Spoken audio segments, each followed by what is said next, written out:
Question अभी तक 2-3 बार CBSE में आया है रिसेंटली, पिछले 5-6 सालों के अंदर।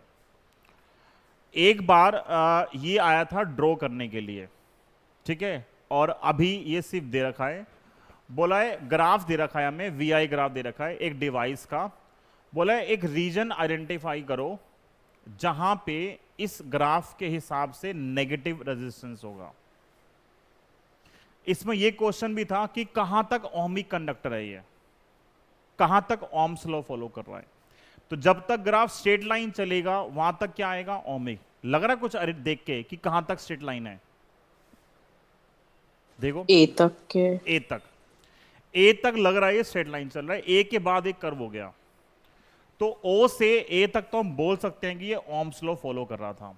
बट ए से बी में कर्व हो गया तो फिर ये ओम्स लॉ नहीं फॉलो करेगा, क्योंकि वी और आई फिर डायरेक्टली प्रोपोर्शनल नहीं हो गए, ठीक है। वो उसमें आर कांस्टेंट रहता है ओम्स लॉ के अंदर।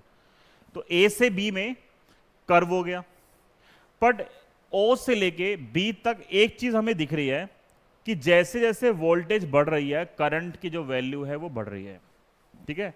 अगर मैं लिखूं कि रेजिस्टेंस मेरे पास क्या है, delta V by delta I, गंदा कलर है यार ये, मतलब V final minus V initial, इस ग्राफ के हिसाब से I final minus I initial दोनों बदल रहे हैं।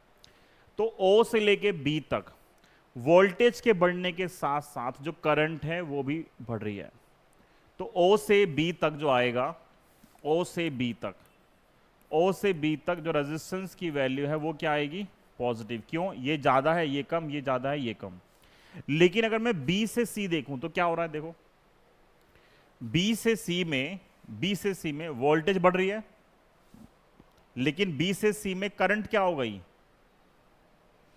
बी से सी में बी पर इतनी करंट थी और सी पर जो करंट है वो इतनी आ गई। तो बी से सी जाने पे करंट क्या कर रही है, डिक्रीज कर रही है।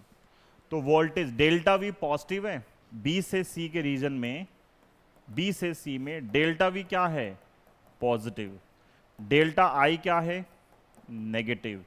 तो रेशियो जो रेजिस्टेंस आएगा डेल्टा वी बाय डेल्टा आई वो क्या आएगा, नेगेटिव आएगा। तो बी से सी रीजन में रेजिस्टेंस की वैल्यू क्या आ रही है, नेगेटिव आ रही है। 1 मार्क का क्वेश्चन था पेपर में, सिर्फ आइडेंटिफाई करना, ये एक तरीका था, ये लेंथी मेथड है। बेसिक मेथड ये है, 11th क्लास से सीख रहे हैं, पहली बार नहीं सीखा हमने। जब तक ग्राफ ऊपर जाता है तब तक स्लोप पॉजिटिव आता है।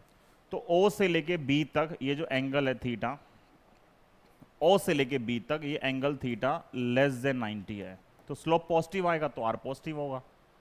बी से सी के रीजन में, इस रीजन के अंदर अगर आप कहीं भी लाइन ड्रॉ करोगे, टेंजेंट ड्रॉ करोगे, वो टेंजेंट ऐसे आ रहा है, और बेटर बना लेते हैं, ये एंगल जो आ रहा है वो मोर देन 90 डिग्री है। तो अगर मोर देन 90 है तो बी से सी के रीजन में angle more than 90, slope negative आएगा। स्लोप 1/r के बराबर है, इसलिए r क्या होगा, नेगेटिव हो जाएगा। किसी भी तरीके से आंसर कर लो, आंसर सेम ही आना है। ये यहां से दिख रहा है रेजिस्टेंस है डेल्टा वी बाय डेल्टा आई, एक चीज बढ़ रही है एक कम हो रही है, तो इसलिए रेशियो क्या आएगा, नेगेटिव आएगा। तो रेजिस्टेंस क्या हो गया, नेगेटिव। ओ से लेके ए तक ओम्स लॉ फॉलो कर रहा है। बी से सी के रीजन में क्या कर रहा है, बी से सी में वोल्टेज बढ़ रही है, करंट कम हो रही है, इसलिए रेजिस्टेंस क्या आएगा, नेगेटिव। 1 मार्क का क्वेश्चन है। 1 मार्क्स में तो वो बहुत बार ये भी नहीं पूछते कि एक्सप्लेन करो ऐसा क्यों होगा, बस बता दो क्या होगा। तो रीजन में अगर हमें सिर्फ रीजन लिखना ना, क्वेश्चन में क्या लिखा है, आइडेंटिफाई द रीजन, बस रीजन आइडेंटिफाई करना है। ये भी लिखा कहीं क्वेश्चन के अंदर कि एक्सप्लेन करो क्यों, सिर्फ रीजन लिखना है। तो रीजन क्या आएगा इसका, बी से लेके सी तक। बी से सी वाले में हमारे पास जो रेजिस्टेंस है वो क्या आ रहा है, नेगेटिव आ रहा है। क्लियर है, सिंपल सिंपल क्वेश्चन है ये।